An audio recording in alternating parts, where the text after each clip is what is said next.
बिस्मिल्लाहिर्रहमानिर्रहीम। अस्सलाम वालेकुम नाज़रीन, प्रोग्राम में खुश आमदीद कहते हैं। हमारी जो मुल्क की सियासत है वो इस वक्त आपको दिखाई दे रही है या तो जलसे हो रहे हैं बहुत बड़े बड़े इमरान खान साहब के अपोजिशन के, और इमरान खान साहब जो हैं वो अदालतों के चक्कर भी काट रहे हैं और मुख्तलिफ मुकदमात जो हैं उनको फेस कर रहे हैं, उनका सामना है उनको। आज हमने देखा कि इस्लामाबाद हाई कोर्ट के अंदर उन्होंने एक जो तकरीर की थी इस्लामाबाद फातिमा जिन्ना पार्क के अंदर, जब शहबाज गिल को अरेस्ट किया गया, उसके ऊपर तशद्दुद किया गया, तो उन्होंने आईजी, डीआईजी और एक जज साहिबा का नाम लेके उन्होंने कहा कि आपके खिलाफ कार्रवाई होगी, जिसके बाद उनके खिलाफ मुकदमा दर्ज किया गया और दहशत गर्दी की जो दफ़ात थी वो भी लगाई गई थी, जिनको पीटीआई ने चैलेंज किया इस्लामाबाद हाई कोर्ट के अंदर। आज इस्लामाबाद हाई कोर्ट ने उन दफ़ात को इस मुकदमे से ख़त्म कर दिया और बाकी जो उनके खिलाफ दफ़ात हैं इसी मुकदमे के हवाले से उनको कहा गया है कि उसकी पैरवी की जाए।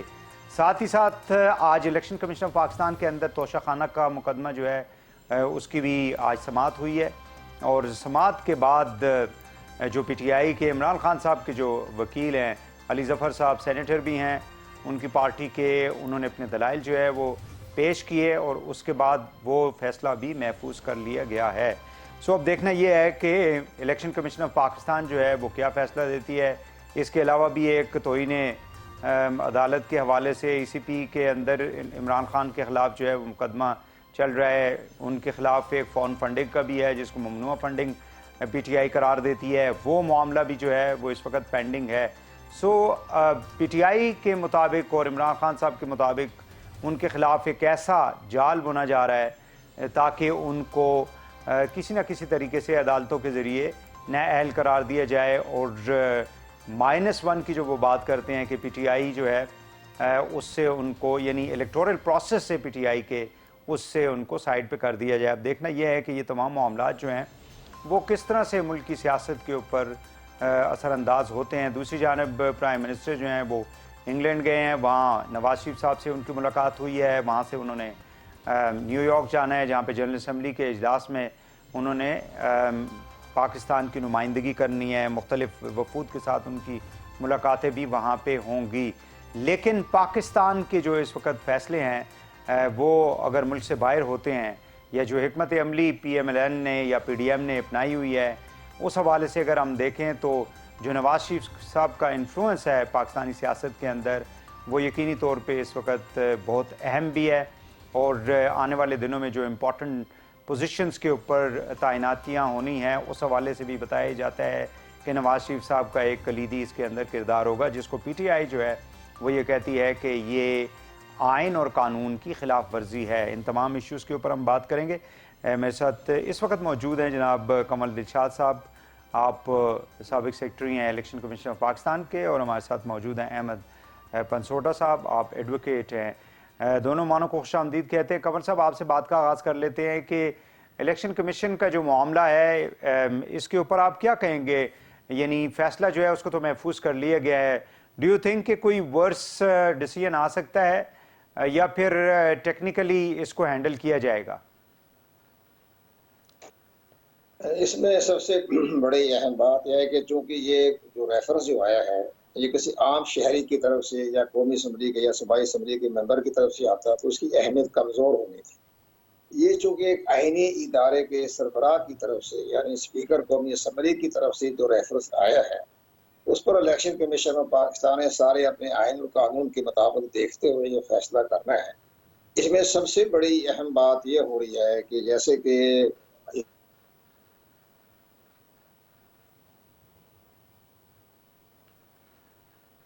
बड़ी बात ये थी कि उन्होंने 2018 जो 31 दिसंबर 2018 तक अपने असासे जमा करवाने थे, और इसके साथ साथ 2019 में 31 दिसंबर 2019 तक जमा करवाए थे, वो उनमें जिक्र नहीं किया। उसके जो हमारे जो स्टेटमेंट अकाउंट है जो असासे जमा करवाते हैं हमारे पार्लियामेंटेरियन, उसमें उनका जिक्र नहीं है। लेकिन वो 2020-21 में जब उन्होंने जमा करवाए तो वहाँ उन्होंने उसका मेंशन किया हुआ है।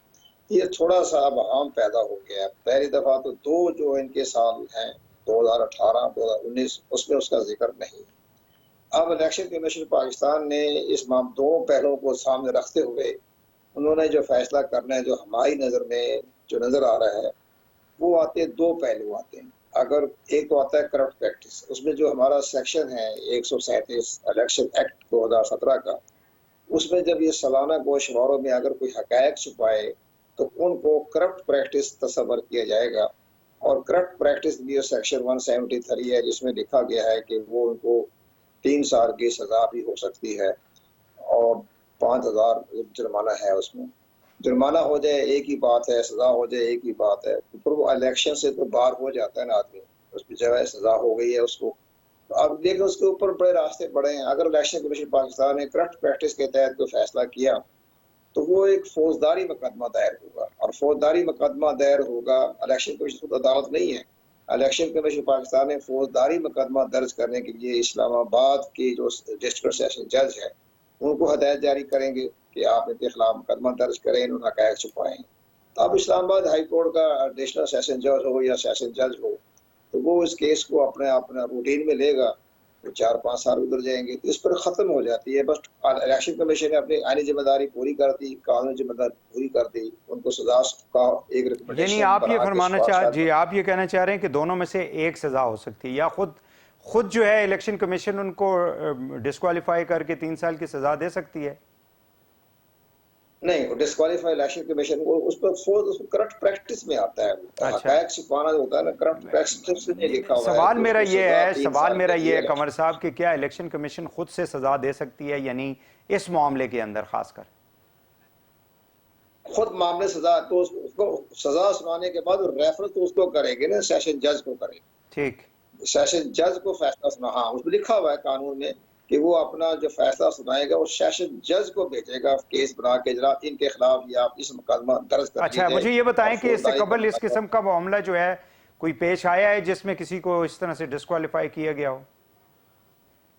नहीं, आज तक कोई ऐसा कोई मामला नहीं आया। ये पहला एक हमारे यहाँ बड़े नए नए तजर्बे हो रहे हैं जब सही। से इमरान खान की हुकूमत आई है और गई है, सही इसमें है। नए नए तजर्बे हो रहे हैं। इस पर कभी आज तक नहीं हुआ, लेकिन एक केस हुआ था, लेकिन बाद में हुआ था अलीम खां के बारे में केस दर्ज करवाया था इलेक्शन कमीशन पाकिस्तान ने।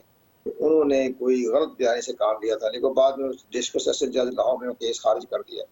इसी तरह से आप जो हमारे जो डस्का के मामले में आए हैं, जो प्रिजाइडिंग ऑफिसर है उनके खिलाफ भी इलेक्शन कमीशन पाकिस्तान ने सियालकोट के सेशन जज को लिखा हुआ है कि वो भी हियरिंग हो रही है, बाकायदा उन्होंने जमानतें ले ली हैं, कबल गिरफ्तारी की जमानतें ले ली। अब इमरान खान के खिलाफ भी जब डिस्ट्रिक्ट सेशन जज में केस जाएगा तो उन्होंने भी अपनी कबल गिरफ्तारी का उन्होंने बाकायदा वहाँ से जमानत करनी है, क्योंकि वो जमानत करवाएंगे उसके बाद सारा काम होगा, लेकिन परेशानी हो जाएगी, केस दर्ज हो जाएगा और आइंदा इंतखाबात के मौके पर उनके जो मुखालफिन होंगे वो एतराज़ात जमा करवा सकते हैं।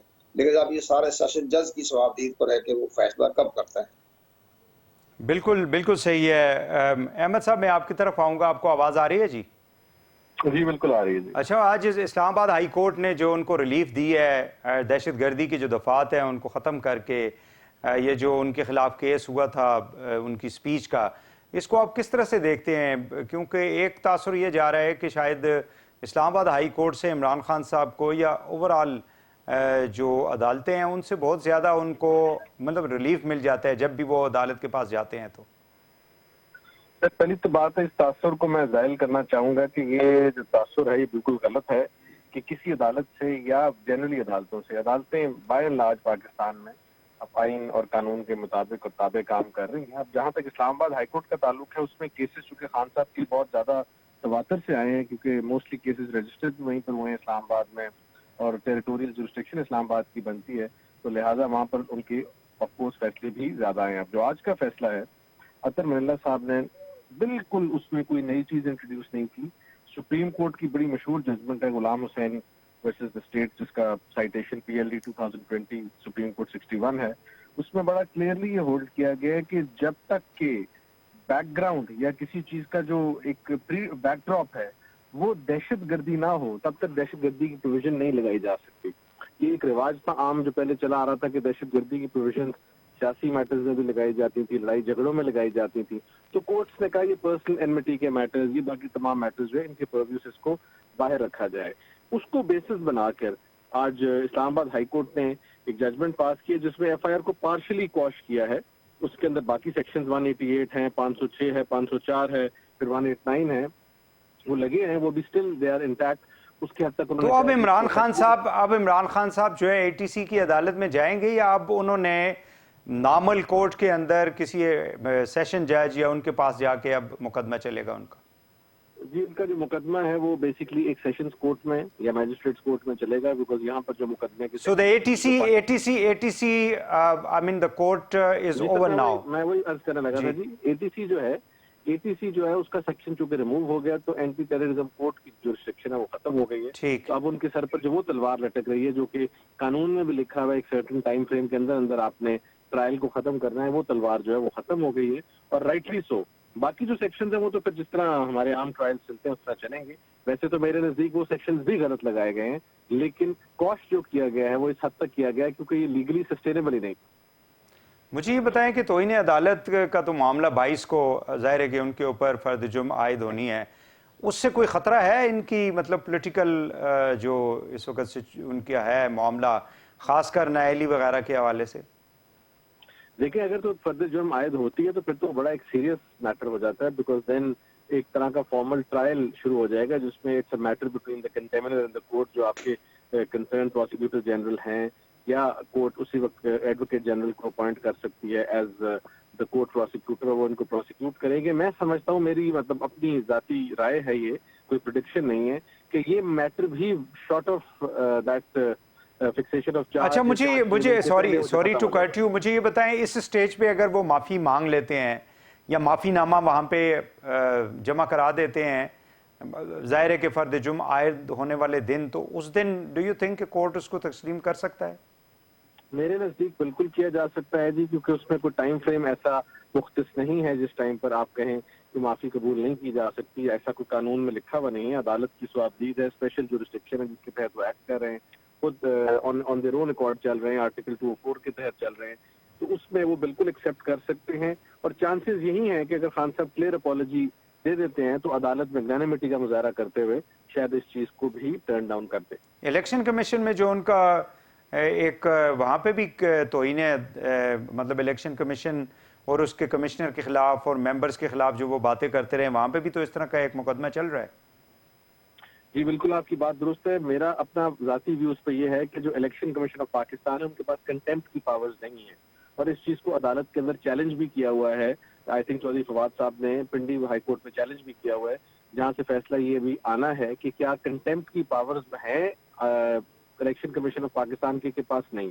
ठीक हो गया। कंवर साहब, मुझे काइंडली आप बता दें क्विकली कि ये जो आज डिसीजन हुआ है इस्लामाबाद हाई कोर्ट की जानिब से, और जो इलेक्शन कमीशन में जो कंटेम्प्ट का चल रहा है मामला, डू यू थिंक कि एक तरफ तो इमरान खान साहब को रिलीफ मिल गया, दूसरी तरफ अभी तक मामलात जो हैं वो काफ़ी टफ हैं इमरान खान साहब के लिए? अभी चूँकि शोकाज उनको मिला हुआ है, उस मामले के अंदर भी ये जो ममनुआ फंडिंग ये कहते हैं, फॉरेन फंडिंग कहते हैं, उसके ऊपर 8 दिन मजीद मांग ली हैं जमा कराने के लिए जवाब। सो क्या कोई अदालती एतबार से कोई मुश्किलात इमरान खान साहब के लिए पैदा हो सकती हैं?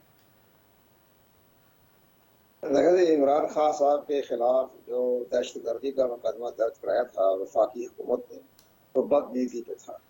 वो एक लफ्ज़ उन्होंने जो वो आईजी और डीआईजी के बारे में कहा गया, तो आईजी और डीआईजी एडमिनिस्ट्रेशन में आते हैं, तो एडमिनिस्ट्रेशन के खिलाफ तो इस तरह के जुमले आम तौर पर हमारे सियासतदान इस्तेमाल हैं अपने वोटर को खुश करने के लिए, शहबाज को खुश करने के लिए उन्होंने इस्तेमाल कर दिए।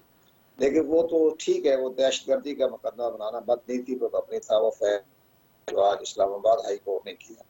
लेकिन तब से बड़ी अहम बात जो जैसे आप फरमा रहे हैं कि उन्होंने फर्द जुर्म आयद हो गई है, अब वो माफीनामे की आपने जिक्र किया, आपने हमारे आप मशावरत कर रहे थे, लेकिन सबसे बड़ी अहम बात यह है कि अगर कुरान और हदीस पर देखा जाए तो जब फ़ारौन को दरियाए नील में वो गर्क हो रहा था तो उसने तो अल्लाह ताला ने माफ़ी नहीं दी, गर्क कर दिया। अब ये फर्द जुर्म भी उसी तरह की आती है कि जब वो डर और खौफ, जो हुक्म ही आया कुरान पाक कि तुम अब डर और खौफ से ईमान ला रहे हो, हमें तुम्हारा मंजूर नहीं है। अब वो डर और खौफ के जरिए अगर अपने माफी अदालत में माफीनामा मांगते हैं तो आप इस्लामी पॉइंट ऑफ व्यू देखा जाए, अगर कुरान की आयत को सामने रखा जाए, अगर फ़िरौन का अंजाम सामने देखा जाए, तो वो कुछ और बात है। हमने गाइडलाइन दे दी है कि जो खौफ में डर में अगर माफ़ी मांगेंगे उसकी कोई वैल्यू नहीं होती, इसलिए अल्लाह ताला ने फ़िरौन को माफ़ नहीं किया। तो इसी तरह से अब इमरान खान माफ़ी पहले दिन था, जितना पहले दिन पेश हुए थे उसी है उनका हामिद खान वकील बड़े काबिल तरीन वकीलों में से है, वो माफ़ीनामा पेश कर देते कि सर मैं आपकी अदालत की रहम मुकर्रम पे हूँ, तो उस टाइम माफ़ हो जाता खत। उस टाइम तो वो ले गए, वो 10,000 पुलिस की सर निगरानी में और अपनी सिक्योरिटी में चले गए।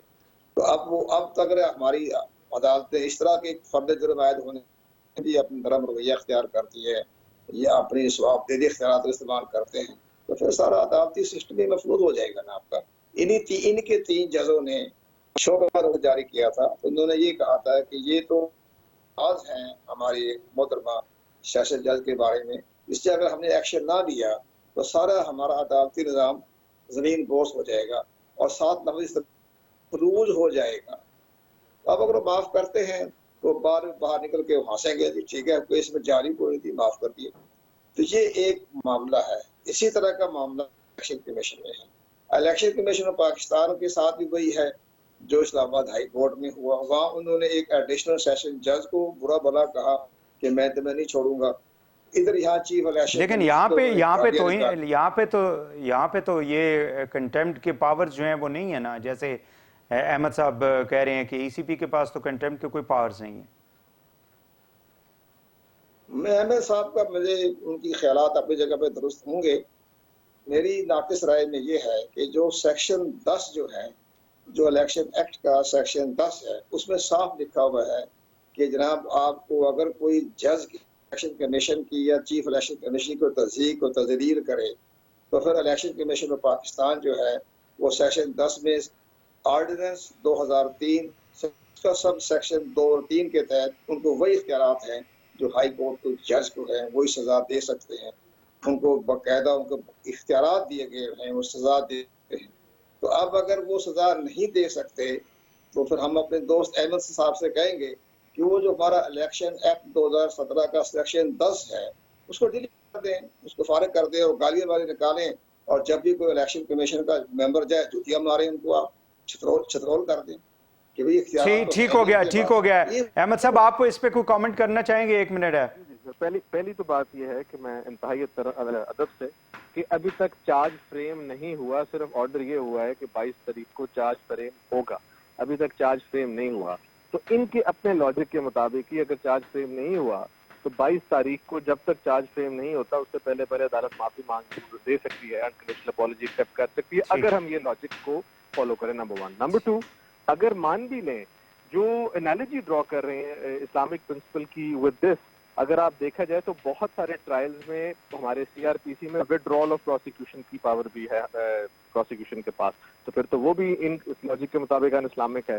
सिमिलरली बहुत दफा ट्रायल्स के दौरान भी चीज जो है वो सेटल कर जाती है इन द क्रिमिनल मैटर्स। हमने बेशतर अपनी प्रैक्टिस को देखा है, फिर तो वो भी is directly in contravention to the principle that is just been laid down by the learned guest.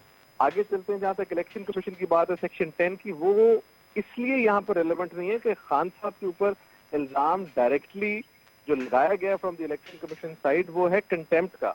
अगर तो आपने उसको जज को धमकाने का और जज की वाली बात है तो उसके तहत प्रोसीडिंग्स चले, जो चौधरी फवाद साहब ने भी। लेकिन वो जिस किस्म की जुबान उनके लिए इस्तेमाल करते हैं वो आप समझते हैं कि वो ठीक है? अच्छा, जबान पे भी आ जाते हैं, जबान जो इस्तेमाल की गई है। मैं तो इस वक्त let's start of with what he said about जज रेपा, उनकी अगर आप ट्रांसक्रिप्ट भी पढ़ें अदालत में। नहीं, मैं इलेक्शन कमिश्नर की बात करता हूँ।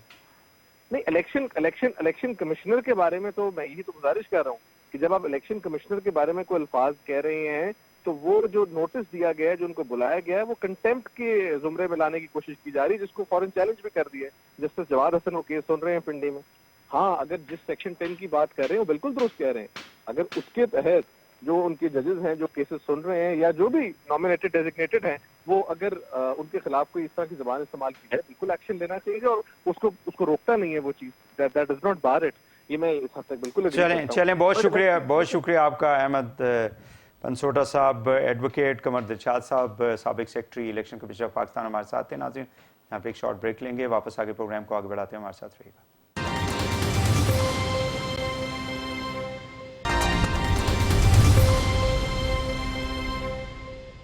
वेलकम बैक नाज़रीन। इस वक्त हमारे साथ हैं लंदन से ए हक साहब, सीनियर सहाफ़ी हैं। पाकिस्तान के अंदर जो चैलेंजेस हैं वो दो ही चैलेंजेस हैं, एक अपॉइंटमेंट होनी है नवंबर में और दूसरा इमरान खान साहब अर्ली इलेक्शन मांग रहे हैं। तो क्या बातचीत वहाँ पे हुई है? जी, बहुत शुक्रिया। जैसा कि आपको पता है कि जो साबिक वज़ीर-ए-आज़म मियाँ नवाज़ शरीफ हैं, उनसे उनकी मुलाकात हुई है कल। वज़ीर-ए-आज़म जो शहबाज शरीफ हैं उनकी, और अब आपस में गुफ्तगू जो है उनकी जो भी हुई है, वो जो आपके पास फुटेज है उससे आप अंदाज़ा लगा सकते हैं कि ये तमाम मामलात पाकिस्तान के जितने भी कंसर्न्ड हैं उन पे गुफ्तगू हुई है। जबकि आप वज़ीर दिफ़ा जो हैं या वज़ीर इत्तलात जो वज़ीर-ए-आज़म पाकिस्तान के साथ मौजूद थे, उनकी गुफ्तगू से देख लें जी कि हमने सिर्फ पाकिस्तान के हालात पर बात की, और हमने आइंदा आने वाले इलेक्शन जो है उनमें पाकिस्तान मुस्लिम लीग नून की बेहतरी के हवाले से बात की, और एक्सेट्रा एक्सेट्रा। मगर मेरा ये ख्याल है, और ये फुटेज जो है बॉडी लैंग्वेज भी ये बताती है कि वफद में जो मियाँ नवाज शरीफ साहब को मिलने के लिए जो वफद आया था वज़ीर-ए-आज़म के हमरा, और तकरीबन कोई 50 करीब लोग थे, मगर मीटिंग जो है ये सिर्फ 3 लोगों की हो रही है। तो इसमें तमाम किस्म के मामलात जो हैं वो डिस्कस किए गए हैं। इसमें पंजाब में वो जो नो कॉन्फिडेंट वोट है उस हवाले से भी बात की गई है, गवर्नर राज के हवाले से भी बात की गई है, नई तकर्री जो है वो चीफ ऑफ आर्मी स्टाफ के हवाले से भी बात की गई है, इमरान खान की जो सियासत है उसको किस तरीके से निपटना है उस हवाले से भी बात की गई है। यकीनन सैलाब जो मुतासरा लोग हैं उस हवाले से भी बात की गई है, मगर मेन जो इस वक्त कंसर्न है जो इनके लिए जो मुस्लिम लीग नून के लिए एक इखलाकी तौर पे मैं कहूँ, इखलाकी लफ्ज इस्तेमाल करते हुए एक वबाले जान जो बने हुए हैं, उस हवाले से भी जो बात की गई है। तो अंदर की कहानी जो है वो मैं समझता हूँ कि आइंदा चंद दिनों में बहुत जल्दी जो है सामने आ जाएगी, मगर तकर्री जो है उस पर भी यकीनन बात की गई है। अच्छा, मुझे हक साहब ये बताइएगा कि इस वक्त नवाज शरीफ साहब जो हैं वो लंदन में हैं और यहाँ पे इमरान खान साहब की जो पॉपुलैरिटी है जब से उनको निकाला गया है वो दिन ब दिन ऊपर चली जा रही है। उसका मुकाबला करने के लिए ये सारी जो 11 या 13 जमातें PDM की हैं, उनमें कलीदी किरदार तो ज़ाहिर है कि PMLN के हैं। पंजाब के अंदर अगर PTI का मुकाबला होना है तो वो PMLN के साथ होना है। बट इस वक्त जो सिचुएशन हमें दिखाई देती है उसमें PMLN जो है वो एक डोसाइल किस्म की पार्टी या एक जैसे हम कहते हैं कि दबी हुई जमात जो है वो दिखाई दे रही है। अगर आप इसको 6 महीने के बाद भी इलेक्शन करवाएंगे तो even then PTI would be on gaining end, और ये PMLN जो है वो रिसीविंग एंड के ऊपर होगी। तो इस हवाले से जब तक नवाज शरीफ साहब वापस नहीं आते वो सूरत हाल इनके लिए रहेगी। तो डू यू थिंक कि नवाज शरीफ साहब की वापसी जो है वो अगले चंद माह के अंदर पॉसिबल होगी या वो नवंबर के बाद ही आएंगे? वो ये बड़ा एक अहम पॉइंट आपने जो किया, मेंशन किया है, जो मैं अपनी जो पिछली गुफ्तगू है उसमें मिस कर गया हूँ। जो सबसे ज्यादा गुफ्तगू रही है और जो सबसे ज्यादा मेन अब टारगेट है मुस्लिम लीग नून का, वो नवाज शरीफ साहब जो हैं उनकी वापसी है। क्योंकि इस बात में कोई शक नहीं, और आप बिल्कुल सही कह रहे हैं कि इस वक्त जो है जब तक नवाज शरीफ मुल्क वापस नहीं जाएंगे तब तक इमरान खान की जो पॉपुलैरिटी है उसका मुकाबला नहीं किया जा सकता। जितनी मर्जी खिदमत कर लें, जो मर्जी कर लें, जब तक नवाज शरीफ की मौजूदगी वहां पर नहीं होगी और नवाज शरीफ वहां पर मौजूद नहीं होंगे, अपने जो भी कारकुन हैं और जिस तरह पब्लिक के दरमियान जाके वो नहीं मिलेंगे, उस वक्त तक मुस्लिम लीग नून जो है उसकी पॉपुलैरिटी में और अवाम के अंदर जो जो भी उनकी अकायदीन है उन उसमें जो है वो इजाफा नहीं हो सकता। अब नवाज शरीफ की वापसी के हवाले से इस वक्त जो है वो सर जोड़ के इसके जो जो भी मामलात हैं, जो भी पॉसिबिलिटीज हैं, उनको यकीनी बनाने के हवाले से जो है इस वक्त काम हो रहा है, बात कर रहे हैं, बातें चल रही हैं। और मैं ये समझता हूँ, जो मुझे जो मेरा अंदाजा है या जो मेरे जराए हैं या जो इंफॉर्मेशन है अंदर की, उससे लगता है कि 6 माह बहुत ज्यादा है। अगले चंद माह में या हो सकता है चंद माह से पहले नवाज शरीफ जो है मुल्क वापस जाएंगे, और इसी वाले से जो है वो वजीर कानून, वजीर दिफा और जो मियाँ शहबाज शरीफ हैं उनकी एक रिसेंटली पाकिस्तान में मीटिंग भी हुई है, जो उसकी सारी तफसील नवाज शरीफ साहब को दी गई है। और जो पॉसिबिलिटीज हैं वो किस तरीके से उनको पॉसिबल बनाया जा सकता है, ताकि जब नवाज शरीफ वापस आए तो जाहिर बात है वहां पर जो है मुकदमात हैं या जिस तरह भी है, जो भी उनको जल्द अज जल्द उनका खात्मा करके तो नवाज शरीफ को जो है क्लीन चिट दी जाए। तो ये सारी जो पॉसिबिलिटीज है उनको सामने रख के मैं समझता हूँ कि नवाज शरीफ की वापसी जो है वो अगले चंद माह से कबल जो है वो बहुत जल्द कह सकते हैं कि नवाज शरीफ की वापसी मुमकिन है। अच्छा, PMLN जो है, ज़ाहिर है हमजा शहबाज साहब जो है वो एक प्रोसेस, जो भी वो प्रोसेस था, बाद में उसको अदालत ने चैलेंज कर दिया। फिर हमने देखा है कि परवेज़ इलाही जो हैं वो इस वक्त वज़ीर आला हैं PTI की सपोर्ट के साथ। ज़ाहिर है कलीदी जो किरदार है वो PTI का ही है। तो पंजाब में अगर इनकी हुकूमत नहीं होती है और नवाज शरीफ साहब जो हैं वो अगर वापस आते हैं, जबकि इनकी हुकूमत सिर्फ इस्लामाबाद के अंदर है, तो ये भी एक बहुत बड़ा चैलेंज होगा। बिकॉज अभी जब हमजा साहब बाहर गए हुए थे, वहाँ से वापस आए, तो अभी तक ये खबरें जो हैं वो गर्दिश कर रही हैं, ना सिर्फ इस्लामाबाद के पावर कॉरिडोर्स के अंदर बल्कि पंजाब के कॉरिडोर्स के अंदर भी, कि PMLN जो है वो टॉपल डाउन करेगी परवेज़ इलाही की गवर्नमेंट को, ताकि नवाज शरीफ साहब के आने से पहले पहले पंजाब के अंदर एक कंफर्टेबल गवर्नमेंट जो है वो हो। तो इसका मतलब ये हुआ कि उनका जो वापसी है, क्योंकि ये भी हम सुन रहे थे, आपको याद होगा कि इसहाक डार साहब का बताया जा रहा था जुलाई के पहले हफ्ते में वो आ जाएंगे कम से कम, लेकिन फिर उन्होंने उसे मौखर कर दिया सारे प्रोसेस को। तो जब तक पंजाब के अंदर तब्दीली नहीं आती फिर तो थोड़ा सा मुश्किल होगा नवाज शरीफ साहब के लिए। जी बिल्कुल, इसहाक डार साहब जो है उनके लिए तो रास्ते क्लियर हैं, जो हमारे जराए हैं, और आपको भी बेहतर पता होगा इसहाक डार साहब जो है उनके लिए रास्ते क्लियर है, मगर उन्होंने अपना जो है वापसी बेहतर यही समझा है कि वो नवाज शरीफ साहब के साथ जो है वो जाएं। जहां तक आप पंजाब की हुकूमत की बात कर रहे हैं, तो यकीनन पंजाब की हुकूमत में जोड़ तोड़ के हवाले से हमेशा जो कोशिश रही है और इस वक्त भी जो है वो कोशिश जारी है। और जराए जो ये भी बताते हैं, जो इस वक्त आर्जी तौर पर हेडक्वार्टर बना हुआ है मुस्लिम लीग नून का, जहाँ पे साबिक वज़ीर आज़म नवाज शरीफ जो है वो रहते हैं, जो ऑफिस बना हुआ है उनके बेटे का, वहां पर जो है वो अक्सर जो मुलाकातें होती हैं उनमें जो MPAs और MNAs जो है वो देखे जाते हैं। और इस वक्त जो हमारे जराए बताते हैं कि मुस्लिम लीग नून जो है वो पूरी तरह से तैयारी कर रही है कि किसी तरीके से हम अपने नंबर्स जो हैं उनको पूरा करें, जो कि अभी बज़ाहिर मुस्लिम लीग नून के जो कुछ लोग हैं उनके मुताबिक कि हम अगर चाहें तो पंजाब की हुकूमत जो है वो अपनी तरफ ला सकते हैं। और इसी हवाले से जो आपने भी बात की है, जो मुस्लिम मियां नवाज शरीफ अगर पाकिस्तान में हो भी और उनकी पंजाब में हुकूमत ना हो, तो यहाँ पर मैं जरा थोड़ा सा ये समझता हूँ कि अगर मियां नवाज शरीफ वहां पर होंगे और पंजाब में होंगे और लाहौर में होंगे, तो यकीनन वहां पर जो है वो थोड़ी सी तब्दीली देखने में और मुस्लिम लीग नून की तरफ जो है वो काया पलटने जो है उस तरफ में थोड़ा सा मुझे लगता है कि मजीद आसानी अगर हो जी हाँ, जाएगी। बिल्कुल आप सही कह रहे हैं कि सियासी एतबार से तो अगर वहां पे इन्हीं की हुकूमत हो वो आए तो ज्यादा उनको फायदा होगा। Even if he is being sent to the jail, you know, और अदालतों से जाहिर है कि उनको रिलीफ जो भी मिलना है, इवन PMLN की भी गवर्नमेंट होगी तो उनको रिलीफ अदालतों से ही मिलेगा। तो उनके लिए इलेक्शन में जाना, बाकी पॉलिटिकल एक्टिविटीज करना ज्यादा मॉरली स्ट्रांग होगी उनकी पोजीशन। मुझे काइंडली ये बता दीजिएगा कि पाकिस्तान के अंदर इस वक्त जो महंगाई है वो तारीख की सबसे बुलंद तरीन सतह के ऊपर है। आज अगर हम बात जब हम कर रहे हैं तो आटे का जो 20 किलो का एक बैग है वो तकरीबन 2200 रुपए का हो चुका है, यानी तकरीबन 110 रुपए फी किलो आटा। We couldn't have even imagine कि ये ऐसा भी कभी हो सकता है पाकिस्तान के अंदर।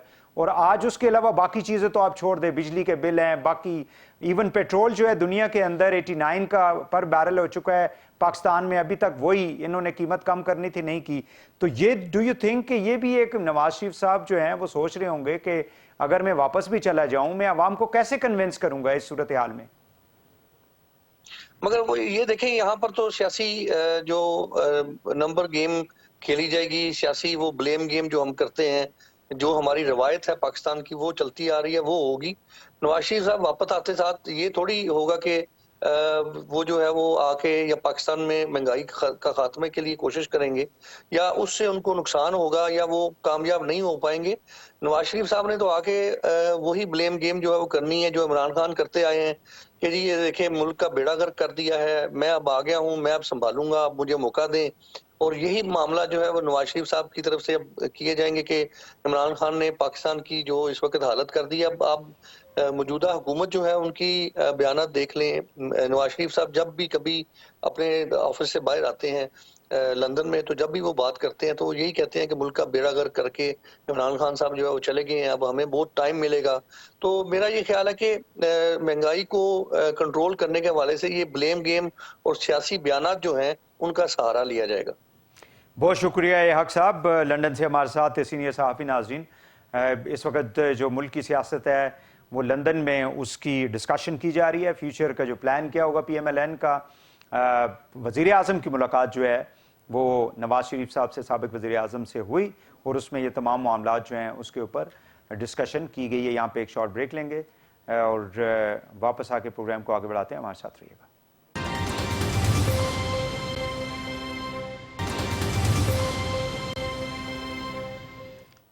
वेलकम बैक नाज़रीन। कल इमरान खान साहब ने पंजाब से ताल्लुक़ रखने वाले जो MPAs हैं, उनकी जो कैबिनेट है, चीफ मिनिस्टर समेत सबसे मुलाकातें की हैं। और आपको मालूम है कि पिछले चंद रोज़ से, और हम ये ब्रेक से पहले भी ये बात डिस्कस कर रहे थे कि पंजाब के अंदर दोबारा से PMLN कोशिश ये कर रही है कि PTI को फारग कर दिया जाए।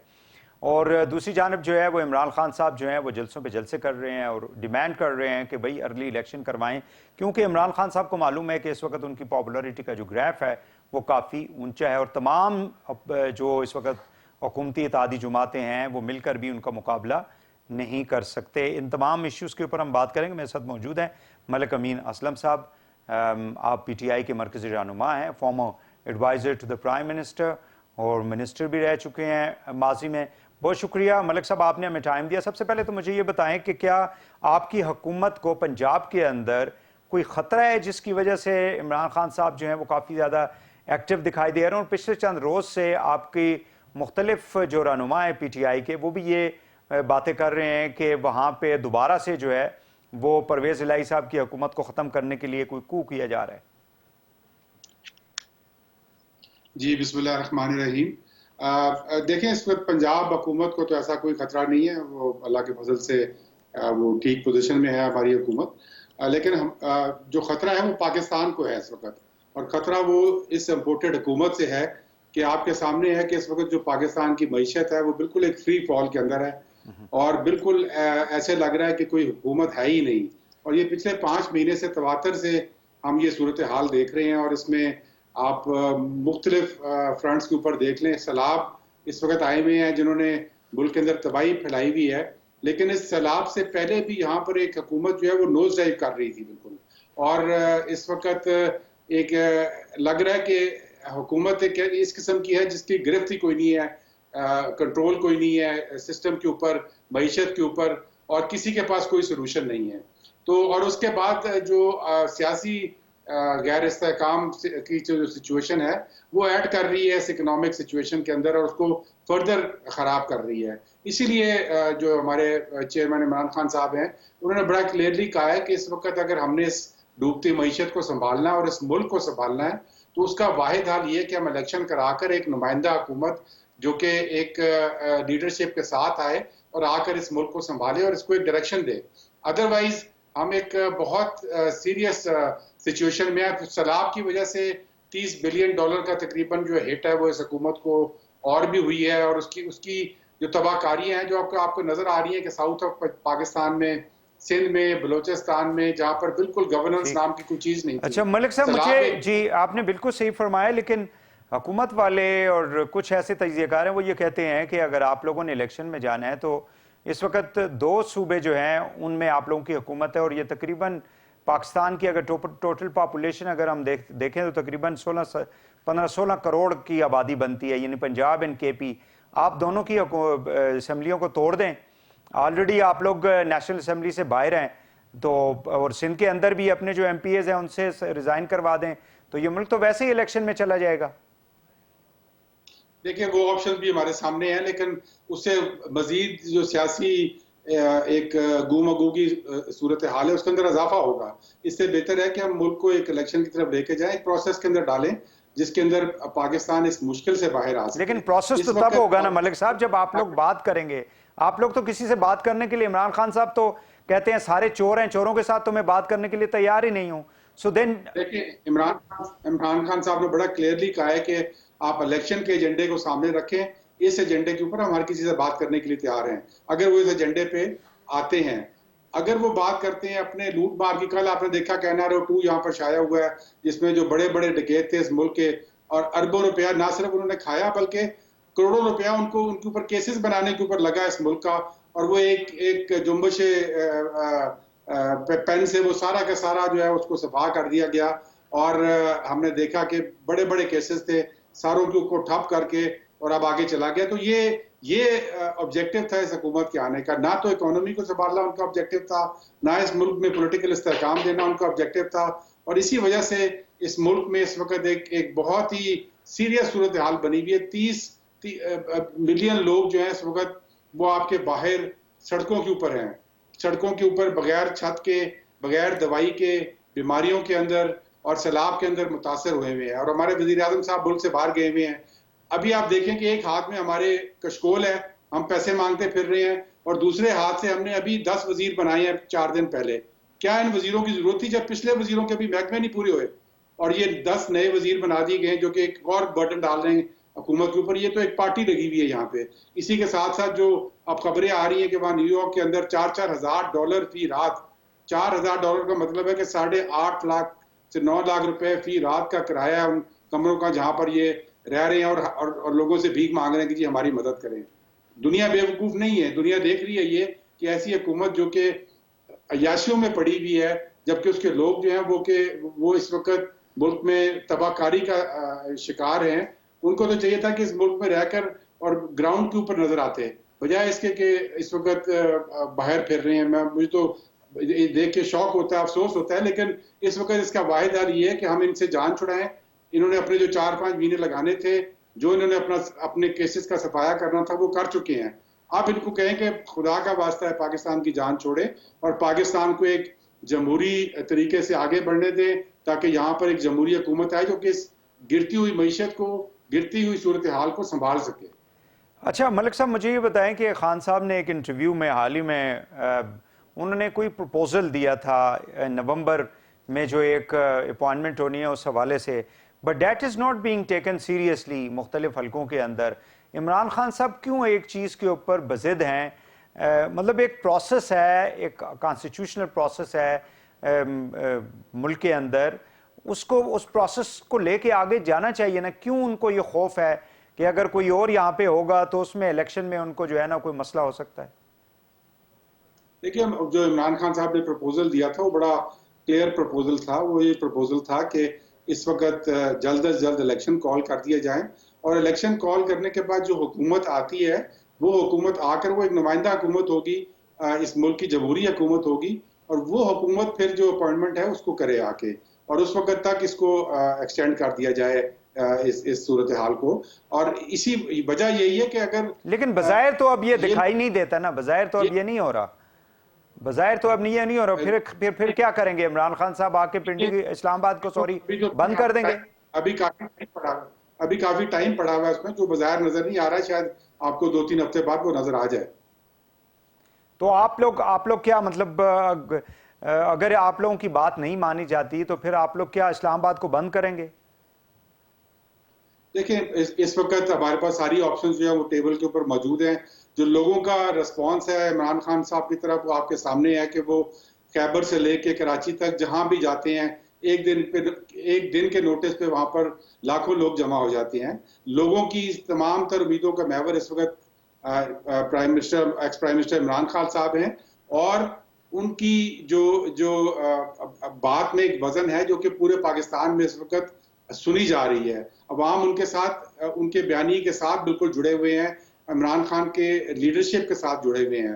तो इंशाल्लाह आप देखेंगे कि आने वाले वक्त के अंदर इस मुल्क को अगर मुश्किल से निकालना है तो एक ऐसी लीडरशिप भी निकाल सकती है जो कि मकबूल भी हो, अवाम के साथ उसका राब्ता भी हो, क्योंकि एक मुश्किल सूरत हाल है, एक ऐसी सूरत हाल है जो किसी भी हुकूमत के लिए आसान नहीं होगी। हमारे लिए भी अगर हमारी हुकूमत दोबारा आज आ जाती है तो ये बहुत मुश्किल सूरत हाल होगी निबड़ने के लिए। लेकिन इसमें लीडरशिप रिक्वायर्ड है, ऐसी लीडरशिप जिसके रूट्स जो है वो अवाम में, और पाकिस्तान खैबर से लेकर कराची तक उनकी आवाज को सुनते हैं और उस पर अमल करें।